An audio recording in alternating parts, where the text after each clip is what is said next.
नमस्कार, मी सुषमा तुमचं माझ्या चॅनलवर पुन्हा एकदा खूप खूप स्वागत करत आहे। तर आज मी तुमच्यासाठी खूपच हेल्दी रेसिपी आणलेली आहे, जी लहानांसाठी पण खूप हेल्दी आहे आणि मोठ्यांच्यासाठी पण खूपच हेल्दी आहे आणि ती सर्वांना आवडेल अशी एकदम झटपट। जर तुम्हाला स्वयंपाक करायचा कंटाळा आला असेल तर तुम्ही ही रेसिपी बनवू शकता। खूपच छान रेसिपी आहे आणि प्रत्येकजण आवडीनं खातील अशी ही रेसिपी आहे। चला तर ती रेसिपी काय आहे आणि ती कशी बनवायची आहे ते आता आपण बघणार आहोत। तर आज आपण बनवणार आहोत दाल खिचडी। तर यासाठी आपल्याला मूग डाळीचा वापर करायचा आहे। तर चला आता आपण ती बनवूया। तर सगळ्यात पहिल्यांदा मी एक पातेले घेतले, त्याच्यात मी 2 बाउल तांदूळ घेतलेले आहेत। तर तांदूळ तुम्ही कोणताही वापरू शकता, जो तुम्ही रेग्युलर घरी यूज करता तो।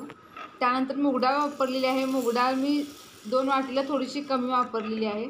त्यानंतर याच्यामध्ये पाणी ॲड करून आपण हे दोन्ही एकत्र केलेले आहे, ते स्वच्छ धुवून घ्यायचं आहे। तर मी हे 2 वेळा स्वच्छ धुवून घेतलेलं आहे आणि त्यानंतर आपण हे एका कुकरमध्ये काढून घ्यायचं आहे, ज्यामध्ये आपण हे शिजवून घेणार आहोत। तर त्यानंतर त्याच्यामध्ये आपल्याला पाणी ॲड करायचं आहे। तर पाणी थोडंसं जास्त ॲड करावं लागेल।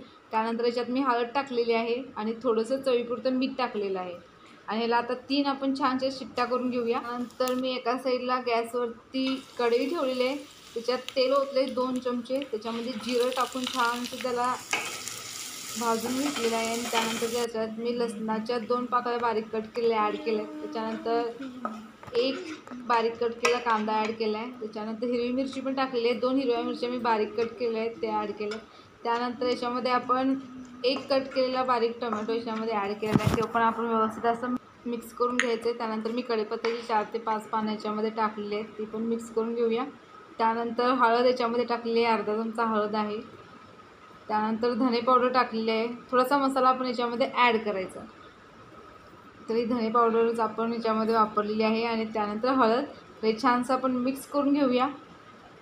आणि त्यानंतर आता हे मिक्स छान झालेलं आहे। त्यानंतर कुकरला आपला भात मस्त असा डाळ आणि भात शिजलेला आहे, तर तो याच्यामध्ये आपण ॲड करून घ्यायचा आहे तर कढईमध्ये। तर सगळा भात मी याच्यामध्ये ॲड करून घेतलेला आहे, तो पण छानसा शिजून तयार झालेला आहे आणि हे व्यवस्थित आपण मिक्स करून घ्यायचं आहे। आणि मिक्स करून झाल्यानंतर त्याच्यामध्ये आपण 1 ते 1.5 बाउल पाणी ॲड करायचं आहे आणि व्यवस्थित हे मिक्स करून घ्यायचं। त्यानंतर याच्यात पण आपण चवीपुरतं थोडंसं मीठ ॲड करायचं आहे। त्यानंतर आपण याच्यात कोथिंबीर मी धुवून बारीक कट केलेली आहे, त्याच्यात ॲड करूया आणि व्यवस्थित हे सर्व असं मिक्स करून घेऊया आणि 1-2 मिनिट याला छानशी वाफ काढून घ्यायची।